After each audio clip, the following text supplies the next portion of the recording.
नमस्कार, मी ॲडव्होकेट शेखर रासवळकर आपले माझ्या विधी कक्षामध्ये स्वागत आहे।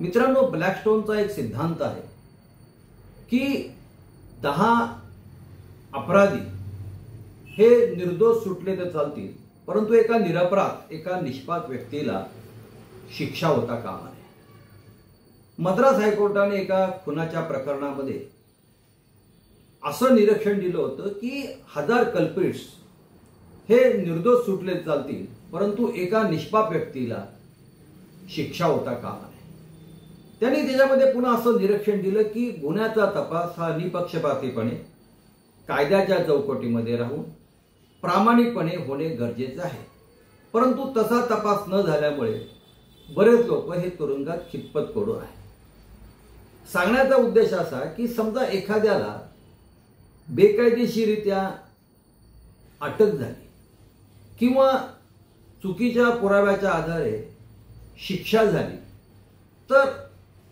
त्या बाबतीमध्ये नुकसान भरपाई देण्याबाबत भारतामध्ये कोणत्याही प्रकारचा विशिष्ट वैधानिक कायदा हा आज रोजी अस्तित्वात नाही। मग अशा बाबतीमध्ये जर एखाद्या व्यक्तीला बेकायदेशीरित्या अटक झाली किंवा चुकीची शिक्षा झाली, तर त्या बाबतीत काय करता येईल याबाबत मार्गदर्शक तत्व ही सर्वोच्च न्यायालयापुढे याबाबत सुनावणी चालू आहे। तर त्या केसचं नाव आहे रामकिरत मुनितलाल गौड विरुद्ध महाराष्ट्र स्टेट। ही जी व्यक्ती आहे ही जवळजवळ 12 वर्ष तुरुंगात खितपत पडून होती। तर 2013 साली त्या व्यक्तीच्या विरुद्ध रेप आणि मर्डरच्या संदर्भात त्याला अटक झाली होती आणि 2019 साली त्याला ठाण्याच्या ट्रायल कोर्टाने त्याला फाशीची शिक्षा सुनावली आणि 2025 साली सुप्रीम कोर्टाने त्या व्यक्तीची निर्दोष मुक्तता केली। आणि निर्दोष मुक्तता करताना त्यांनी असं म्हटलं की बनावट कागदपत्र आणि खोट्या पुराव्याच्या आधारे याला त्याच्यामध्ये गोवण्यात आलं।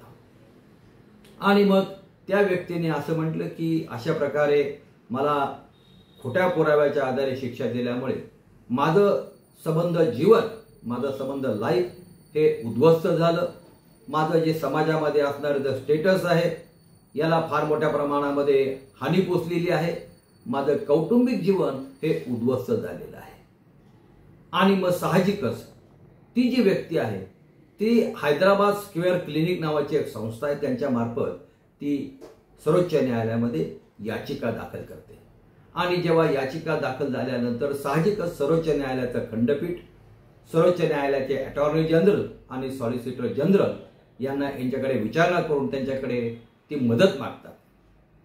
त्यांचं म्हणणं असं पडलं की ही झालेली जी अटक आहे किंवा झालेली ही जी शिक्षा आहे हे आपलं कॉन्स्टिट्यूशन आहे, संविधान आहे, हे 21 आणि 22चं पूर्णपणे उल्लंघन करणारी आहे। त्यांचं असं म्हणणं पडलं की केवळ मला निर्दोष सोडून चालणार नाही, तर त्या बाबतीमध्ये सरकारची काहीतरी एक स्ट्रिक्ट लायबिलिटी नुकसान भरपाई देण्याबाबतची एक काहीतरी फिक्स झाली पाहिजे। ज्येष्ठ वकील गोपाळ सुब्रमण्यमने असा आपल्या आग्रही भूमिका अशी मांडली की सुप्रीम कोर्टाने याच्या बाबतीमध्ये स्पष्ट असे निर्देश दिले पाहिजे की जेणेकरून भविष्यामध्ये अशा कोणत्याही प्रकारच्या घटना या घडणार नाही। पुन्हा तिने सांगितलं 2018 साली लॉ कमिशनने मिसकॅरेज ऑफ जस्टिस संबंधी कायदा करावा अशा प्रकारचं रिकमेंडेशन केलेलं आहे। आणि अशा प्रकारच्या 2 याचिका या सर्वोच्च न्यायालयामध्ये प्रलंबित आहे। आणि मग त्यांनी असं सांगितलं की ही याचिका आणि 2 याचिका या सर्वांची सुनावणी त्यांनी 24/11/25 ती नेमलेली आहे। आणि त्यांनी या संदर्भात महाराष्ट्र सरकार, तामिळनाडू आणि उत्तर प्रदेश सरकारला नोटिसा बजावलेल्या आहेत।